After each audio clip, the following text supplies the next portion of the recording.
नमस्कार। आज हम आपको इसके ही जो हमारा कक्षा 8 में वसंत पुस्तक के ध्वनि अभी न होगा मेरा अंत जो सूर्यकांत त्रिपाठी निराला द्वारा प्रस्तुत है, इसमें प्रश्न उत्तर तो आप बना लेंगे। प्रश्न उत्तर बच्चे को स्वयं पाठ को समझ करके बनाने चाहिए। यदि आपको कठिनाई होती है तो आप मुझसे पूछ सकते हैं व्यक्तिगत रूप से मेरे फ़ोन नंबर से। इससे पहले वाले वीडियो में फ़ोन नंबर आपको दिया है। और फिर भी कठिनता लगे तो प्रश्न उत्तर तो बहुत जगह मिल जाते हैं, लेकिन भाषा की बात जो इसमें है एक, ये है व्याकरण का अंश। ये मैंने लिखा भी है यहाँ पर, देखिए, ये भाषा की बात व्याकरण के अंश, ये व्याकरण का अंश है आपका। ध्वनि अभिनव होगा मेरा अंत के प्रश्न उत्तर आप बना लेंगे, लेकिन भाषा की बात ये एकदम से आपको सेम ऐसा प्रश्न जो है आपको इंटरनेट में एकदम से नहीं प्राप्त होगा। लेकिन आप विद्यार्थियों की दृष्टि से, परीक्षा की दृष्टि से और पाठ्यक्रम की दृष्टि से ये समझाना बहुत आवश्यक है। प्रश्न उत्तर तो आपको बहुत सारे मैं देखता हूँ यूट्यूब में, इंटरनेट में, अंतर्जाल में, ये चीजें प्राप्त हो जाती हैं, लेकिन मैंने देखा कि उसमें भाषा की बात उसी प्रकार से नहीं मिलेगी, या फिर एनसीईआरटी की पुस्तकों में मिल सकता है, उसमें मिलता भी है, मैंने भी उसमें देखा थोड़ा बहुत। लेकिन मैं अपने प्रयास को कक्षा के माध्यम से, कक्षा की तरह समझा रहा हूँ। आपके पास है भाषा की बात, जरा इसको पढ़ लेते हैं। हरे हरे पुष्प पुष्प में एक शब्द की एक ही अर्थ में पुनरावृत्ति हुई है। यदि आपका पुस्तक आप देखिए, हरे हरे पुष्प पुष्प में एक शब्द की एक ही अर्थ में पुनरावृत्ति हुई है। कविता के हरे हरे ये पात वाक्यांश में हरे हरे शब्द युग्म पत्तों के लिए विशेषण के रूप में प्रयुक्त हुए हैं। यहाँ पात शब्द बहुवचन में प्रयुक्त है। ऐसा प्रयोग भी होता है जब कर्ता या विशेष एक वचन में हो और कर्म या क्रिया या विशेषण बहुवचन में। जैसे वह लंबी चौड़ी बातें करने लगा। कविता में एक ही शब्द का एक से अधिक अर्थों में भी प्रयोग होता है। 3 बेर खाती तेवे 3 बेर खाती हैं। जो 3 बार खाती थी वह 3 बेर खाने लगी। एक शब्द बेर का 2 अर्थों में प्रयोग करने से वाक्य में चमत्कार आ गया। इसे यमक अलंकार कहा जाता है। कभी कभी उच्चारण की समानता से शब्दों की पुनरावृत्ति का आभास होता है। कभी कभी उच्चारण की समानता से शब्दों की पुनरावृत्ति का आभास होता है, जबकि दोनों 2 प्रकार के शब्द हैं। जैसे कर का मन का डारी दे, मन का फेरा आपने पढ़ा है। ऐसे वाक्यों को आप एकत्र भी करिए, जैसे लाल लाल बुराश, हरे हरे पत्ते, सफेद सफेद फूल, इस प्रकार का आप प्रयास करेंगे। फिर इसके बाद हम इसमें अन्य जो बातें हैं वो समझाते हैं इससे आधारित। आपको यदि पुस्तक नहीं है तो आप इसमें ध्यान दें, मैं बता दूंगा, ऐसे ही आप इसको समझिए। इसमें हम अब एक जो पुस्तक में है ये तो आपको एक वैसे दे रखा है, पूरा पाठ का जैसा एक, ये देख लीजिए एक बार, इसको पॉज करके इसको कर लीजिए।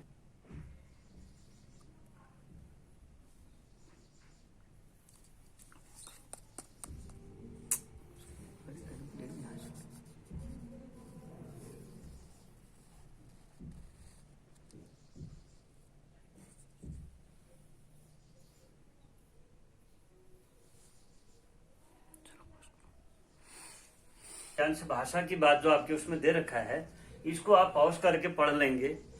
जिसको पढ़ने में दिक्कत हुई होगी, मेरे उससे परेशानी हुई होगी बताते समय। अब हम इसके व्याकरणिक भाव में चलते हैं, जो आपको एकदम से किसी भी जगह मिलना मुश्किल है।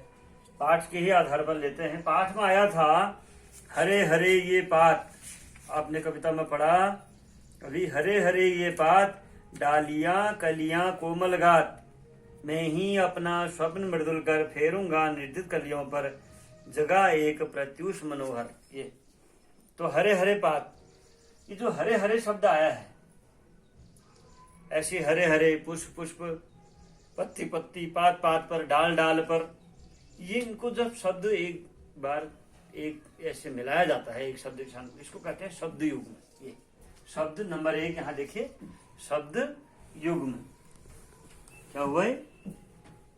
ये हुआ शब्द युग्म। इसको कहते हैं शब्द, जैसे एक शब्द का एक ही अर्थ में प्रयोग।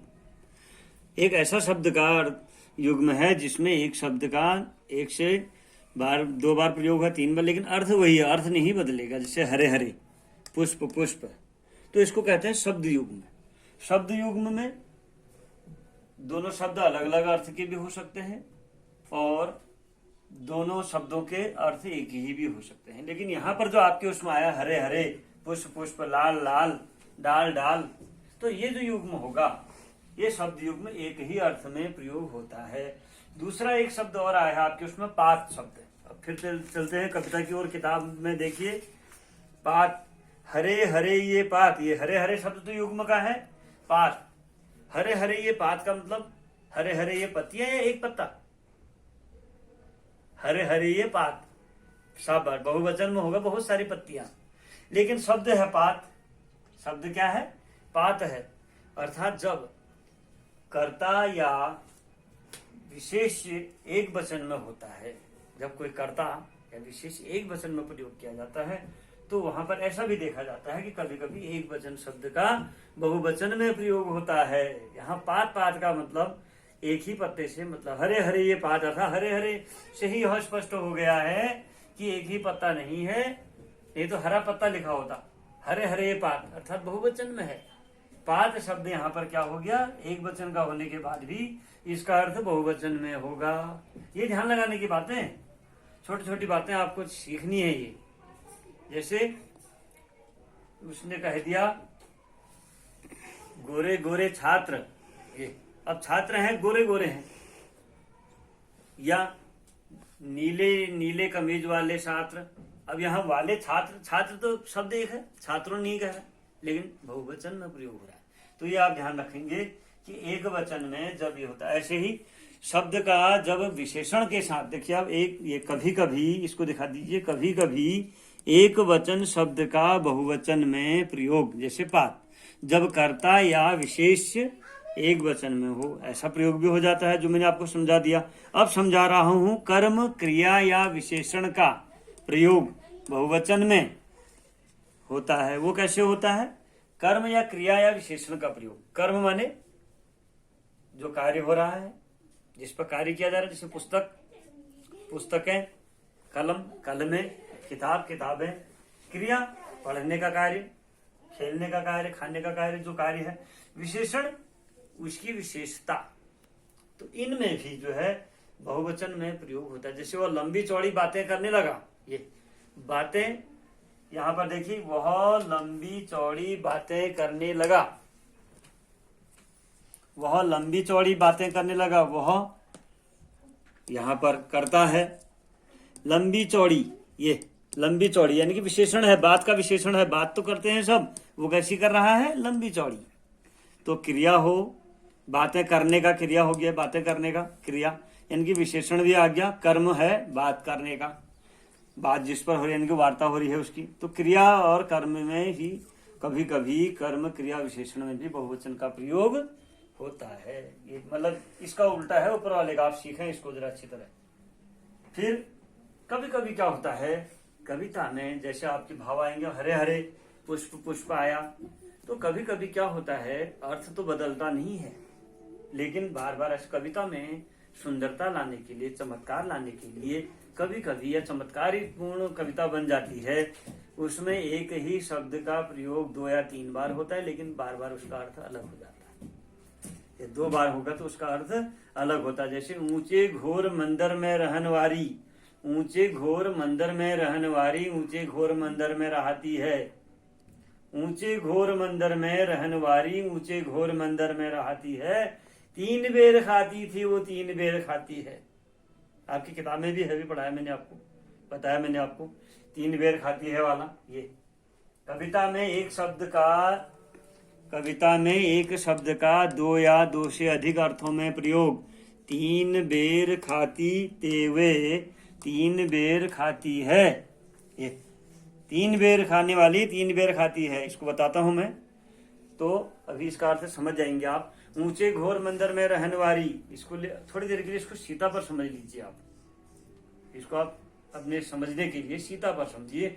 सीता राजमहल में रहने वाली, और वनवास में चले गए राम के साथ। राम तो पहले भी चलो ऋषि मुनियों के साथ वनवास में गए थे, ताड़का वगैरह को मारने वाले थे, वो वहां गए थे।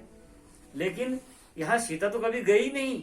तो ऊंचे घोर मंदिर में रहने वाली, अर्थात ऊंचे बड़े बड़े घोर माने बड़े बड़े बहुत बृहद, मंदिर माने महलों में रहने वाली, ऊंचे घोर मंदिर में रहती है। ऊंचे घोर मंदिर में बड़े बड़े महलों में रहने वाली आज बड़े बड़े घोर, घोर माने गहरे, अंदर तक अंधेरे वाले गुफाओं में रहती है, मंदिर में रहती है। 3 बेर खाती तेवे, पहले से 3 बार खाती थी। राजरानी है, राजकुमारी है, 3 बेर खाती थी, सुबह भी, दोपहर भी, शाम भी, बढ़िया बढ़िया अच्छा खाना 3 बेर खाती थी। आज 3 बेर खाती है। केवल 3 बेर खा करके, जो बेर आपने देखे होंगे, 3 बेर खा करके अपना जीवन चलाती है। तो यहाँ पर जो ये अलंकार आया, जो ये चमत्कार आया, अर्थात अलंकार माने चमत्कार, ये जो काव्य में चमत्कार आया, इसको यमक अलंकार कहा जाता है। आपको अब समझ में आ जाएगा कि यमक अलंकार किसे कहते हैं। जब एक ही शब्द के 2 या 3 अर्थ में प्रयोग होता है ना, तो उसको जो है यमक अलंकार कहते हैं। देखिए आप फिर दोबारा यहाँ पॉज करके ले आइए आप, कोई दिक्कत नहीं, फिर करा दीजिए। ये कविता में एक शब्द का 2 या 2 से अधिक अर्थों में प्रयोग। 3 बेर खाती तेवे, 3 बेर खाती है, बेर खाने वाला बेर, एक बेर माने 3 बार, यानी कि समय 3 टाइम। इस प्रकार काव्य में चमत्कार, इस प्रकार काव्य में जो चमत्कार होता है उसको यमक कहते हैं। इस चमत्कार को क्या कहते हैं? यमक, यानी कि चमत्कार माने अलंकार, यानी कि यमक अलंकार कहलाता है। इसको आप देख लीजिए। एक बार और होता है, कभी कभी शब्दों की उच्चारण से भी पुनरावृत्ति हो जाती है। उच्चारण में शब्द वही है, लेकिन उच्चारण में उसका भाव बदलता है। तो पुनरावृत्ति का जो आभास होता है, इससे भी 2 प्रकार के शब्द बन जाते हैं। जैसे कर का, मन का, डाल दे, मन का फिर, ये हाथ का मन का डाल दे, हाथ का जो मन का, जिसको तू हाथ का माला को फेर रहा है उसको फेंक दे।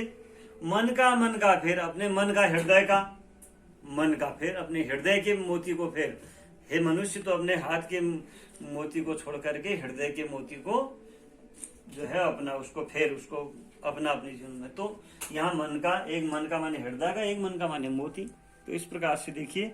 फिर उसी प्रकार अब आपको ये सारे बातें जो है विशेषण पर आधारित हैं। ऐसा नहीं ये अलंकार ही अलंकार है। एक ही शब्द में आपके यहाँ हरे हरे पाठ से मैंने शुरू किया, यहाँ से लेके जो बताऊंगा लास्ट में अंत में तक, ये आपका पूरा एक ऐसा व्याकरणिक अंश है, बहुत बढ़िया व्याकरणिक अंश है कि इसमें बहुत सारी चीजें हैं और यह है पूरा विशेषण पर आधारित, विशेषण विशेष विशेषता पर।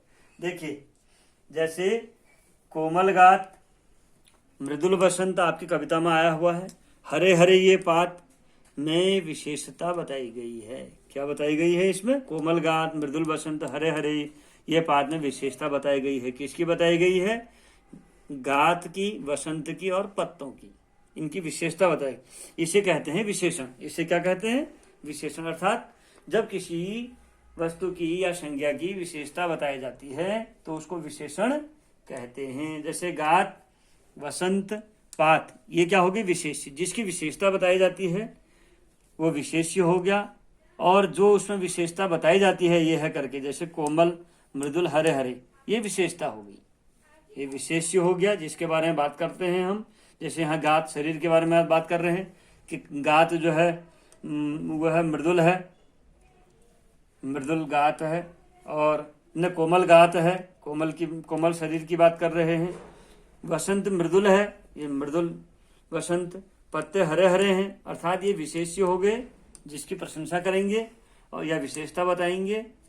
और जिस विशेष्य हो गया, और कोमल, मृदुल, हरे हरे जो हम बता रहे हैं कि इसके जैसा है, ये विशेषता हो गई, इसको विशेषण कहेंगे। सरल तरीके से आपको ये बता दिया है, बहुत सरल है। आप ऐसे शब्द को ढूंढिए।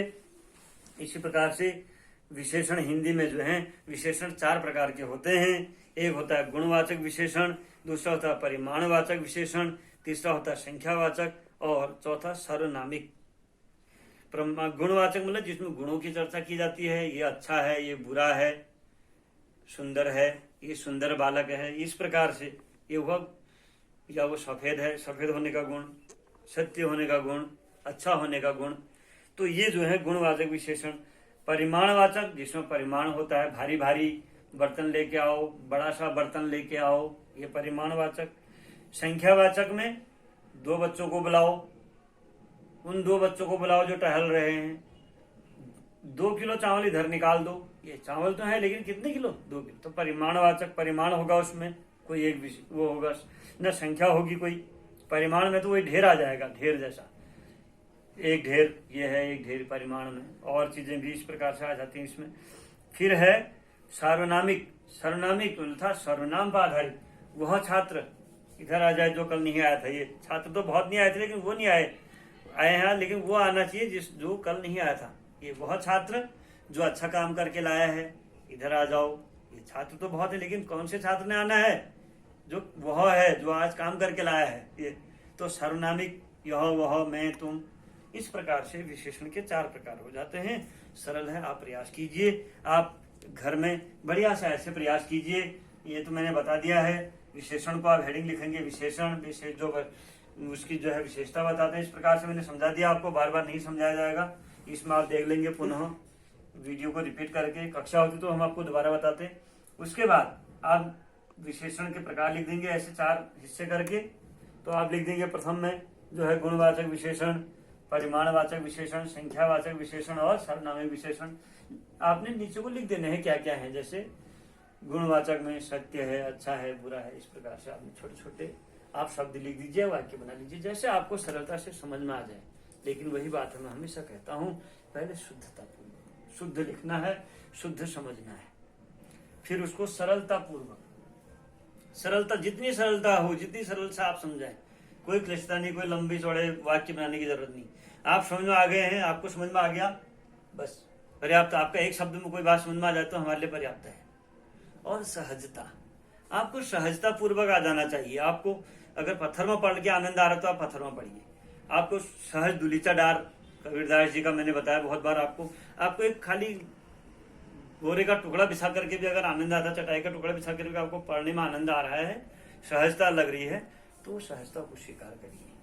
अर्थात सहजता भी मुख्य है। और आप सब सीखें, सभी सुखी रहें, सभी निरोग रहें। सर्वे भवन्तु सुखिनः, सर्वे सन्तु निरामया, सर्वे भद्राणि पश्यन्तु मा कश्चित् दुःखभाग्। आप सभी सुखी रहें, निरोग रहें।